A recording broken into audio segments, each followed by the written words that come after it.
Good afternoon, fellow Rotarians. I'm Ruth Shelley, President of the Rotary Club of Portland, and welcome to our live weekly membership meeting.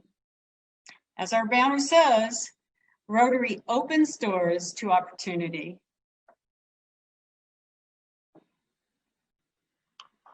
And my screen just went blank. There we go. Rotary opens opportunities to find solutions for today's challenges. Healing from the pandemic, recovery from the economic downturn, and peace building as we seek racial justice. Today, we focus on door number 1, healing, as we learn about death care. Now, I've always wondered where the word undertaker comes from. Since the 1400s, undertaker was simply someone who undertakes a task, a contractor or an agent. Our current use of the word emerged in the 1690s from funeral undertaker, and finally, just undertaker. It's a euphemism, but Rotarians aren't shy about undertaking hard topics. To begin our meeting, let's welcome past President Rotarian Dev Dion for our reflection. Dev?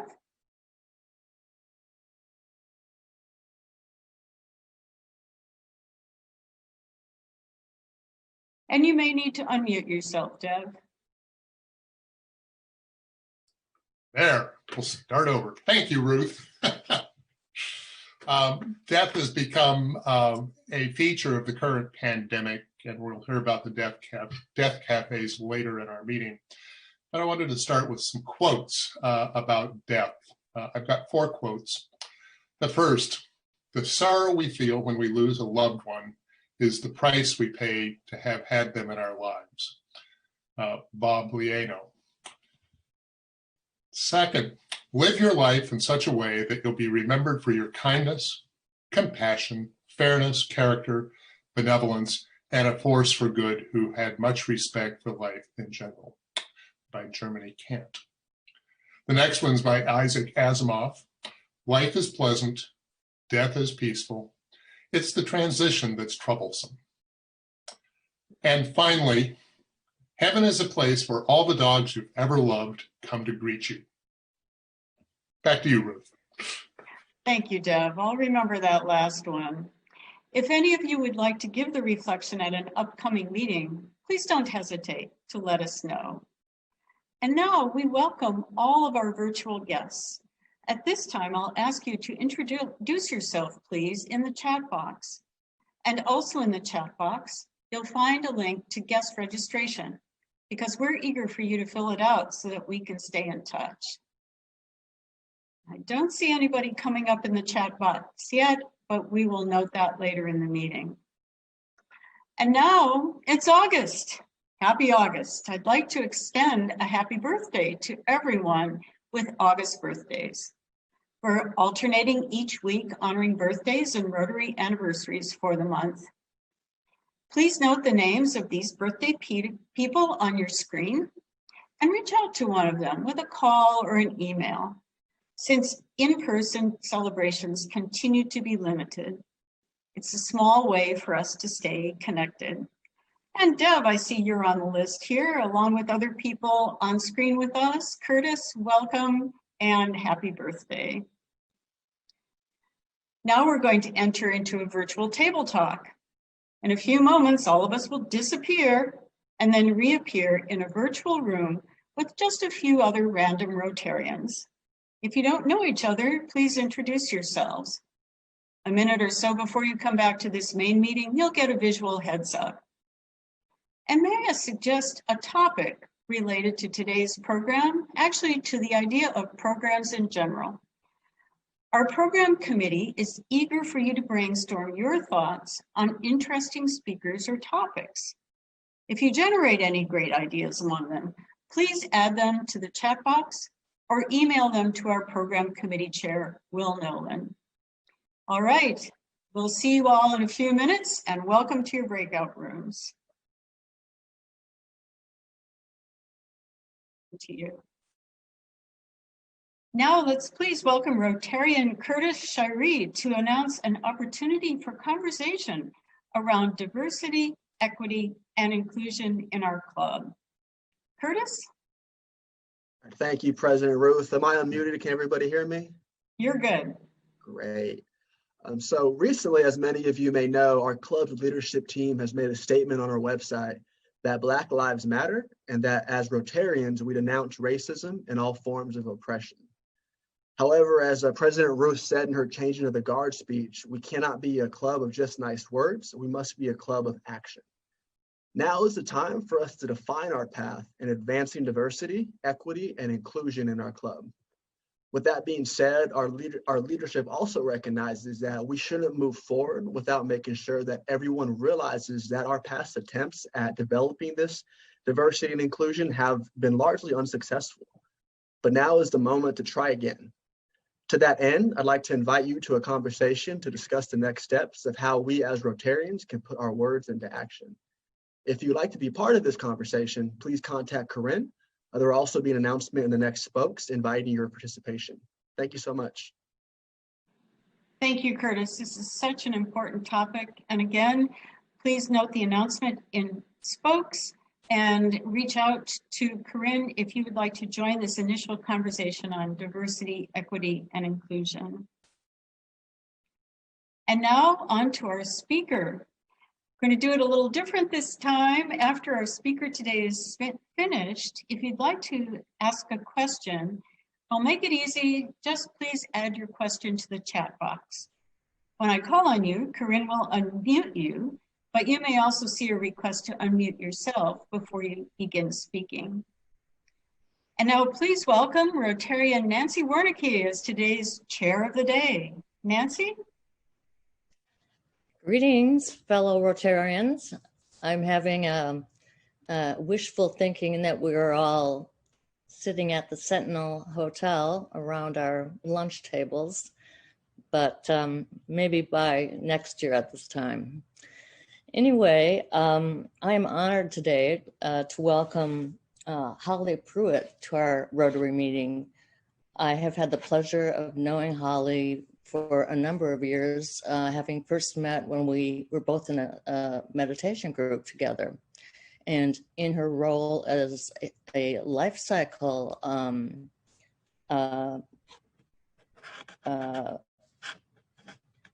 nervous, so I'm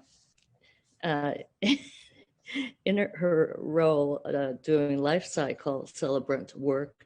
She personally helped me create a formal goodbye ceremony for my family home of 60 years back in Wisconsin, and then also helped me create a ceremony, a farewell, a goodbye ceremony for what would have been my sister's 60th birthday, about 6 months after my sister had taken her life. Holly was instrumental in the initiation of death cafes in Portland and spearheaded the Death OK Let's Talk About It program with over 500 participants held at Reed College a number of years ago. Today, the topic of her presentation is the democratization of death, what that has looked like in terms of dying and bereavement practices historically and over time, and up to our present day, looking at that through the lens in the context of the coronavirus. So please welcome Holly Pruett. Thank you so much, Nancy, and thank you to Portland Rotary for welcoming me here. I spoke to Portland Rotary at the very beginning of my work life when I was doing domestic and sexual violence work in the 80s. So this is a tremendous full circle. And I'm particularly gratified to see the age range of Rotarians who took an interest in this topic today. So as Nancy said, our topic is democratizing death care, which basically comes down to what to do when someone dies and how to prepare for your own death. So I hope through this brief presentation to invite you to consider the benefits of befriending your own mortality through becoming more hands-on, where you have the opportunity to, in how we care for those who die in our lives, for those who are bereaved, And we'll talk about the impact of the pandemic on these practices right now.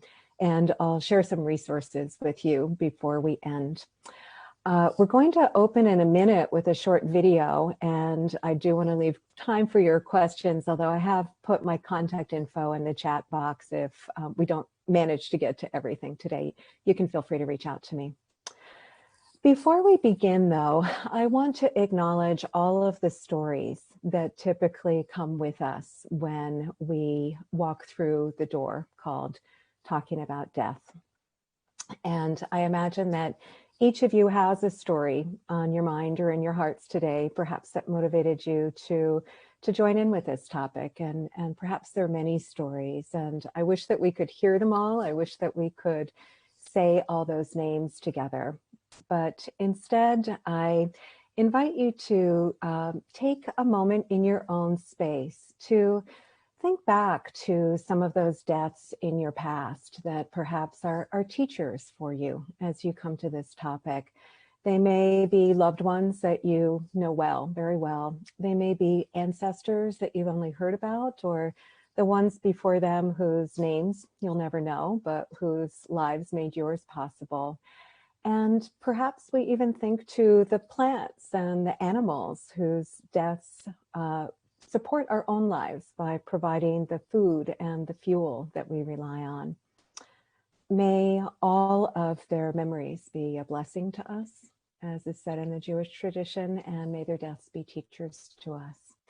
And I also want to acknowledge the deaths in our present, the 155,000 and counting deaths in the US from COVID-19, the deaths that have ignited the movement for Black lives, those in your own life who may be living with or dying from right now a terminal illness, and those who are in our Zoom room today who know what the cause of death will be on their own death certificate as they are in their own dying time, perhaps. And so I wish for all of those deaths in the present that they be well cared for and well remembered. And lastly, I want to honor the deaths in our future. And this is the one thing we can say for sure everyone here today has in common, that each of us will die. So may our brief time together today help us befriend our mortality. Now, I was one of the many modern Americans who grew up never having seen death outside of TV or movies or a family pet. What deaths did occur were out of state or out of sight or considered unsuitable for children. In fact, I remember helping to pick out a tie for my dad to wear to his own father's funeral when he was getting ready to fly out of state, and being a bit chastised for picking something very loud and colorful. But I didn't know. I had no frame of reference. So when my own father was diagnosed with terminal brain cancer, a glioblastoma, at the age of 63, I really had very little preparation. I ended up as a part-time caregiver for him 1 day a week for the 18 months between his diagnosis and his death.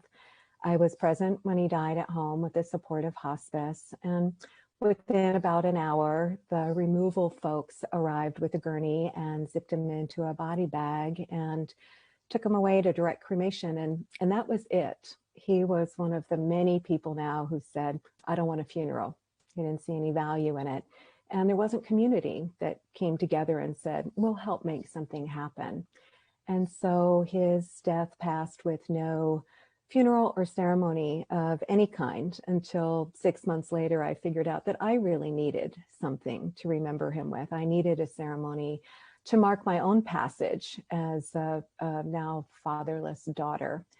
And over the years, after I underwent formal training to become a funeral celebrant, I created many small rituals of remembrance at different milestone anniversaries. Actually, we're coming towards the 20th anniversary in this next year. And it's taught me one of my key mottos, which is that it's never too late to remember someone well. And I think that's particularly important right now during the pandemic. I'll come back to that. I had to figure all of that out on my own, lacking any religious or cultural tradition or family or community to make something happen. And so that's led me really to dedicate this part of my own work life to making resources and support more available to others. So with Siobhan's help now, we're going to toggle over to a short video that presents the story of a family who took a different approach to the care of their loved one at the time of death, an approach that is now called a home funeral. But for this family, it actually wasn't in their home. They were 3,000 miles away from their home in Washington, D.C., here at Oregon Health Sciences University for treatment, and staying in an Airbnb when those treatments were no longer able to sustain this life. And so what you'll see is the result of a University of Oregon journalism school program contacting me just at the time that I met this particular family. So we'll spend 4 minutes together watching this video now. Thanks.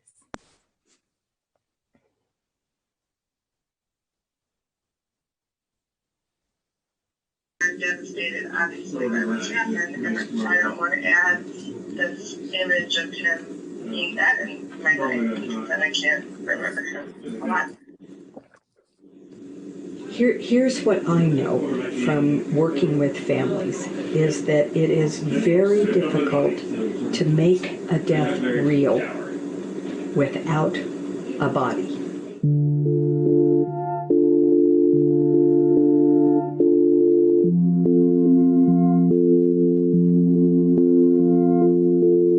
I watched the life just evaporate from him. He didn't go out in a body bag within 2 hours.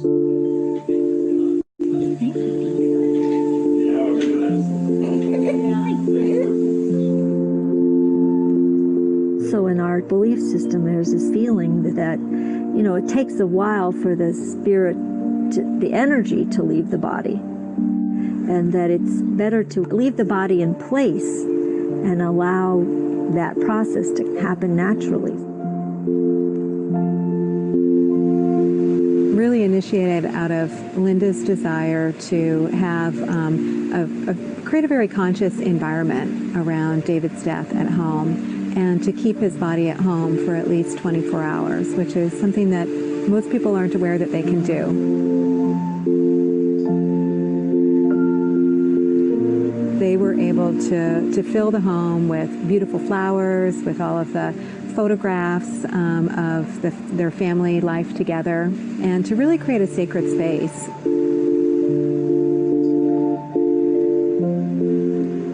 Many of us have never had the conversation with others, or even thought to ourselves, what do I want to have happen to my body? Where do I believe I'll be once my body dies? And how would I like to be remembered?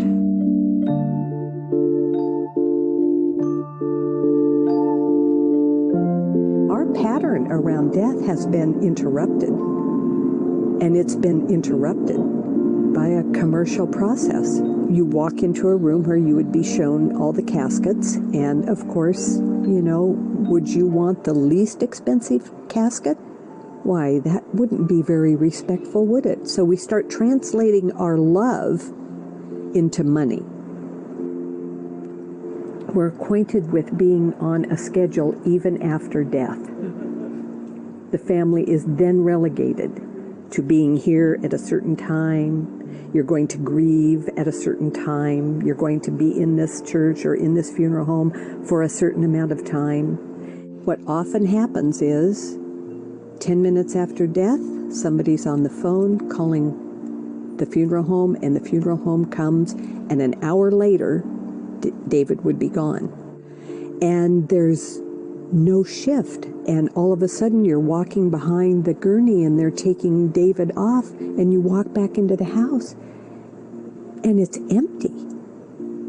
And there's been no time to assimilate the difference between David being ill and actively dying and David being dead. I have spent very little time in funeral homes. I went to a memorial service, and you know, it's sort of like being in a hotel.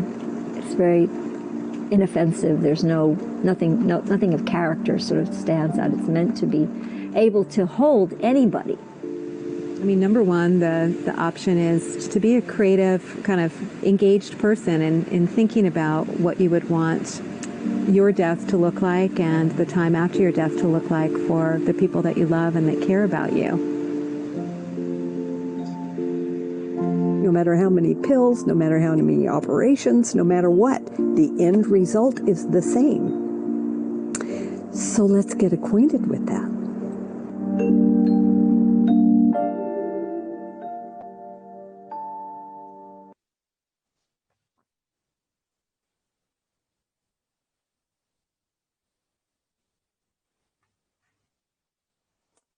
Thank you, Siobhan.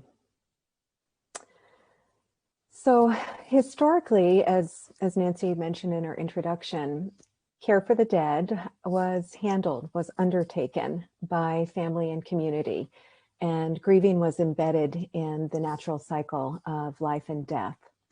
Every culture throughout history, and there's archaeological evidence going back to Neanderthal times, every culture has had some type of funeral rites, rituals, and ceremonies, a sacred place for the dead, and memorialization of the dead. And it's only in this time and place, really, culturally, that a death like my dad's could happen without a pause for a ceremony. Until the modern era, the deceased were typically laid out in the front parlor of the family home. And it was only when the funeral parlor became established and took that function out of the family home that the front parlor became what we call the living room now. The current pandemic really illustrates some of the costs or the risks of having outsourced these functions to professionals, to the point at which very few of us actually know how to undertake this care for each other. When we saw the early system overload in Italy, for example, and in New York, where it wasn't possible to remove bodies from places of death for quite some time, there were people who were very unfamiliar and very uncomfortable with having a deceased member of their family present in ways that historically had always been the case. And as we've been unable to gather in the ways that conventionally we would in funerals and celebrations of life, many folks have been left not knowing at all what to do. And with the restrictions on entry into care facilities, more and more folks are considering actually having their loved ones come home to die and needing to figure out how to do that. When death has occurred, many people are delaying any kind of acknowledgement of it or coming together to grieve until such future time that we can actually gather in person. And that may work out beautifully, but sadly I can tell you any crematory operator would tell you that there are many, many cremated remains that are actually never claimed by families. And I've worked with many families who are very regretful that they never did find the right time, this is before the pandemic, to get together for that celebration of life. So what these times really call for, in my view, is the democratization of the knowledge of how to care for each other in dying and death, which simply means understanding how to undertake this very basic aspect of caring for each other in death as we care for each other in life. Now, that phrase, democratizing the knowledge of death care, comes from one of my teachers, Stephen Jenkinson, who is the subject of the National Film Board of Canada documentary called Grief Walker, which you can Google, and wrote the book Die Wise, A Manifesto for Sanity and Soul.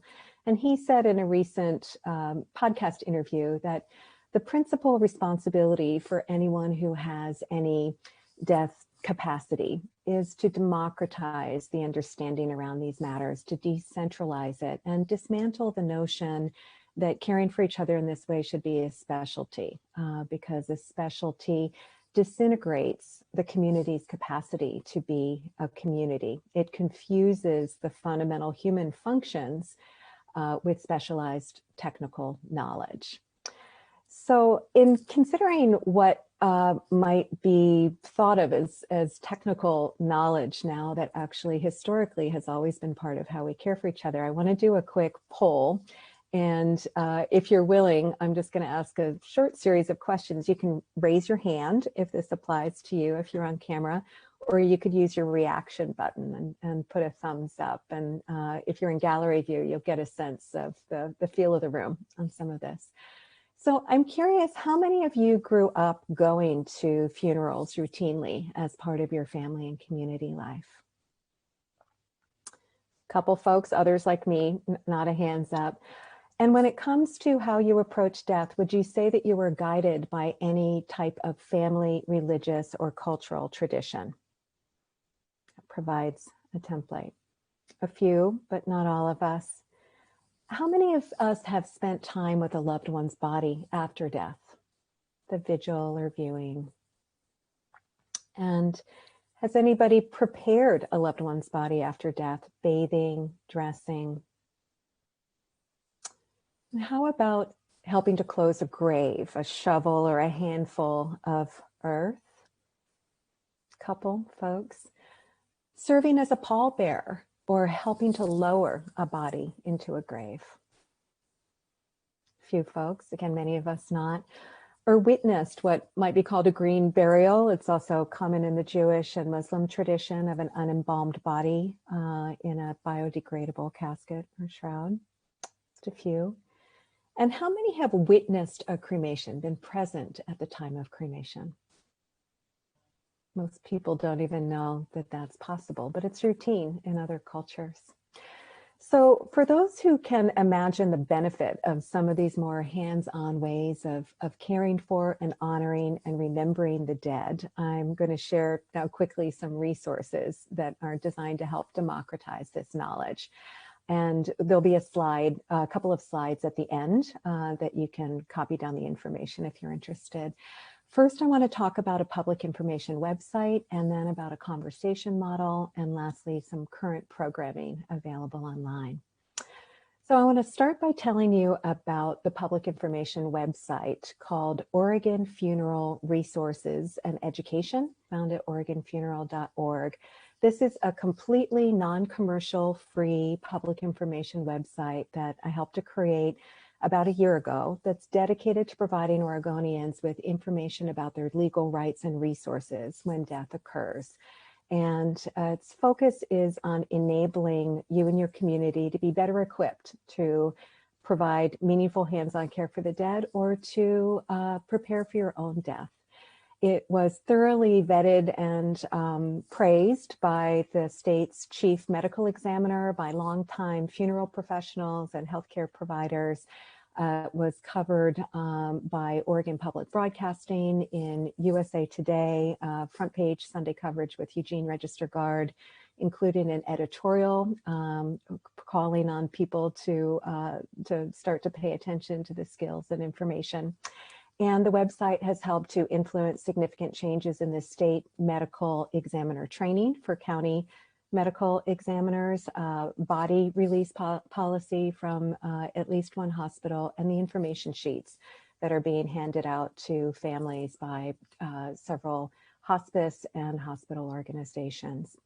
And at the heart of the information is the fact that in Oregon law, no one is required to purchase the services of a funeral director or a funeral home.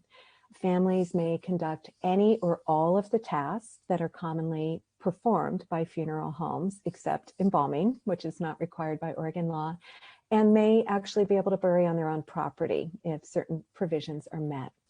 Now, this is sometimes called family-led after-death care or home funerals, and it can include bathing and dressing the deceased, sheltering the deceased at home or in another location so that time can be spent, often called a wake, a vigil, or a viewing, filing the death certificate and obtaining the transportation and disposition permit, making arrangements for final disposition, which can include cremation or burial, most commonly, and transporting the body for viewing, for final disposition, and making any or all arrangements for ceremony. And so the website provides information for families who would like to work with a funeral home to handle some of these tasks on their own, or who would like to take on all of this perhaps themselves. The benefits can be financial, of course, but also cultural. They can provide a more deeply meaningful experience that really helps with grief. It can be therapeutic in that regard. And in my experience, these types of hands-on activities create more connection. And this is a time where we really need more connection. The website is dedicated to a 4-year-old named Max who drowned in an ice-covered pond on his family ranch, tragically. And after he was life-flighted to the hospital in Bend, where they were unable to revive him, and the medical examiner had completed all of the investigation, the parents wanted to take him home to bury him on their ranch, where his grandmother was already in the ranch cemetery. And the deputy medical examiner and the hospital mistakenly informed the family that wouldn't be possible, and essentially required them to hire a funeral director who was actually not himself well informed, accurately informed about what it would take to bury on their ranch. And so a year later, after his death, his mother found me, and we worked together to create this website so that other families would not encounter the barriers that her family encountered. And the heart of the website are stories. Max's story and the story of David, whose home funeral you saw in the video. And it illustrates the range of benefits and possibilities. Now, we were heavy in the midst of a great round of continuing professional education and community education, Kelia, the mom, and I, when the pandemic hit. And we knew that we needed to provide people with information about these new circumstances, because regardless of cause of death, death will look different in the time of pandemic. And so we built a new section of the website called the Pandemic Care Guide. And it was widely referenced by people all over the country in the first few weeks and months of the pandemic. It's a compilation of a tremendous number of resources of what to do when a funeral isn't possible, of how to address the trauma that happens with a death in this time where conventional practices may be interrupted, how to handle advanced directives when we now need to think about respirators perhaps in a different way, and how to come together to memorialize either with or without technology, without having to wait for a future time.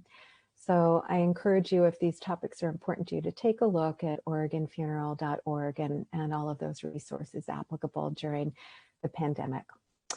Another way that we democratize knowledge about death is through conversation, and Death Cafe is one conversation model that was started in London by a young web designer and his mom in their home. And it was their belief that people should be able to come together to talk about whatever is on their minds about death without agenda and topic. And so Death Cafe is participant generated, whatever people want to share with each other. I brought the model to Portland in 2013, and to date, it's been practiced in 73 different countries with over 11,000 death cafes having been logged onto the mothership in London on the website deathcafe.com. Our first in Portland attracted over 100 people, and we had a really robust schedule until the pandemic hit, being sponsored by public libraries, social service centers, community spaces, assisted living, and so forth. And we thought there might be quite a demand for virtual death cafes, for online death cafes, and for a variety of what I would speculate as reasons, that actually hasn't been the case. We've done one virtual death cafe, but we've decided to put this on pause because there's a lot of other online programming available, and it seems that what people really value is coming together in person. But I want to encourage you, if you haven't had these kind of conversations about what are your concerns approaching death, what's the single most important thing you'd like to avoid or that you would like to have happen if possible? What have you learned from other deaths in your lives? have those conversations with your social networks, with your friends if you need assistance. The Conversation Project that was founded by journalist Ellen Goodman has amazing resources. There are a lot on the websites I mentioned too. Death Over Dinner is another model that's being done virtually now out of Seattle. And it can simply be about breaking the ice and not being afraid to have these conversations with each other. Lastly, there's quite a bit of programming happening. And if we can share your screen, Siobhan, and have you put a couple of slides up. There is a very robust set of programming. And why don't you shift to the next one first, called Reimagine. That is out of San Francisco. They used the event that Nancy referenced, our 500-person event in 2015 here in Portland, as a model to start this programming in San Francisco. It's now annual, and they have extended it due to COVID-19 and also due to the movement for Black lives, to really look at the different ways in which death and bereavement happen in different communities. And if you'll show the next slide, Siobhan, this just gives you a sample of what comes up when you put in schedule. These are just 3 events out of dozens this week. And a lot of the content that's already taken place over the last couple of months is available on video recording through their site. They are also doing collective remembrance events on the 9th of every month to remember those who have died during this time of COVID-19. And if we can go back to the very first slide, you'll see that I've got a screenshot there of Oregon Funeral Resources and Education, the International Death Cafe site, which has a search function where you can find virtual cafes or cafes that are being offered locally, and also the Facebook page for PDX Death Cafe, which if you're a Facebook person, it's just a way to kind of be in community with other people who are interested in these conversations. So why don't we see what questions we have now, and you can always delve deeper in some of these resources yourself.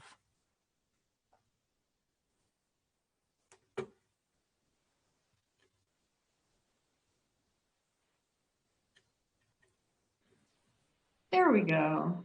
Holly, thank you for such a timely, sensitive, and insightful presentation. Are there any questions from those present on the call? Please add them to the chat box. And I apologize, keeping my focus here on the room means that if you've sent me a private message, I won't be able to see it until after we're done, but I'm happy to stay on for a moment or two and communicate with any of the private messages. And you can also reach me through the contact form on the Oregon Funeral Resources and Education site, or through Holly at hollypruettcelebrant.com. But yeah, I'm interested in what people want to bring into the discussion. Thank you, Holly. And while we're waiting for questions, Mike Pendergast, I'm intrigued by the fact that you worked at a cemetery for a summer. Do you care to share how that may have changed your attitudes toward death? If you don't want to, that's okay too, but you're usually not too shy. Thank you, Ruth. And no, I have no problem sharing at all. It was very insightful because I got to witness many funerals from a third-party perspective. And the people that I worked with, I was doing groundskeeping. So we would constantly be taking care of the property. The people that I worked with were quite interesting. They're kind of a rough bunch, quite honestly, but they had some insights that were quite interesting. For example, funerals were for, and I think Holly alluded to this, funerals were for the living, not for the dead. Mm-hmm. And, you know, they've already passed, but it does help provide closure and things like that. And other than that, it did seem very systematic though. And so I agree with Holly. It seemed like everybody gets on this conveyor belt and have to go through the same process. And it seemed kind of artificial. And that was kind of interesting. So I appreciate Holly's comments about how to make it, maybe make it more personal to your own needs. Well, thank you for that reflection, Mike. And I understand Robert has a question, and then after that, Reem, please. Robert?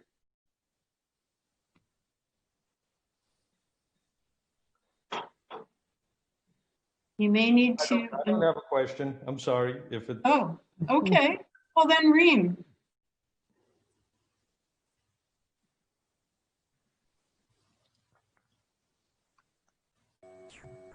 Thank you, Ruth. Holly, thank you for your thoughtful presentation. My question is really about grieving and what is our role in supporting someone who's grieving the passing of a loved one? Is there best practices of how to approach people who are suffering and grieving after their loved ones has passed? Oh, what a beautiful question. And, you know, historically, there have been different customs in different cultures, the wearing of the black armband, the widow's weeds, the posting of death notices in community spaces. And right now, in our time and place, we don't often have a way of really knowing that someone is bereaved. People get back to work right away. They may not have any even bereavement leave. And so it requires an extra sensitivity to feel like you even have permission to acknowledge that folks may be bereaved and grieving. There's a wonderful Portland-based resource named called Refuge in Grief that has a lot of tips to do and not to do, ways to avoid trying to fix or prescribe for people, but simply being receptive and hearing the story. You know, so often, especially parents whose children have died tell me people are afraid to say their name. People are afraid to mention the child. So give yourself permission to be curious, to want to hear more stories, to want to see some photos, and to ask, would you like to tell me more about how you're doing? Would you like to tell me more about the person that you're grieving? And can I help you put together some kind of ritual or remembrance? And just being a witness and being receptive as opposed to trying to overlay or prescribe or fix. I think that's a bit at the core of it. Wonderful advice, Holly. And Danielle, your question? Here I am. I was just asking if, because of the pandemic, has the state put any special restrictions that we maybe should be aware of, especially if the death is due to an individual who has had COVID? Yeah. Thanks for asking. Certainly funeral service professionals and helpers are using the protective equipment so that they can be careful. The main restriction from the state is just the gathering size. And so the larger gatherings aren't possible, but that is really the only state level restriction depending on the county that you're in. Now, cemeteries, chapels, or other facilities may have their own restrictions as well, but of course they're going to be looking at the county and not exceeding that. So the FAQs on the website that I mentioned in the Pandemic Care Guide go through just the kind of common sense protections that families would need to take as well. Thank you, Holly. I'll take one last question from David, who asked, what are the regulations about the scattering of ashes? Yeah.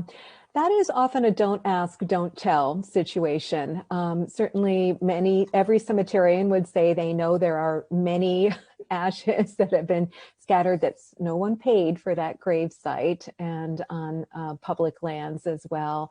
It's not something that is welcomed, but someone is unlikely to actually scare you away if you're scattering. There are specific concerns about remains at the coast, so there are some practical considerations there, but most often, as long as you're not imposing on anybody else, you're creating some sort of permanent memorialization, there generally is not a problem with scattering wherever you see is suitable, as long as you're not violating private property. I also saw a really touching comment about pets, and just to acknowledge that when we grieve the loss of our pets, that's often the time that we come the closest. Those are often the most uncomplicated relationships to really being able to tap in to the griefs that we may also feel about humans, but in a more complicated way. So I think honoring the deaths of pets is very, very important too. Thank you. And thank you, Dick, for that question. Next week, we will hear from our district governor, Joe Crenshaw, about the 2020 to 2021 Rotary year. And this meeting will once again be live via Zoom at noon on Tuesday. But before we close, let me offer one last expression of thanks to our speaker, Holly Pruett.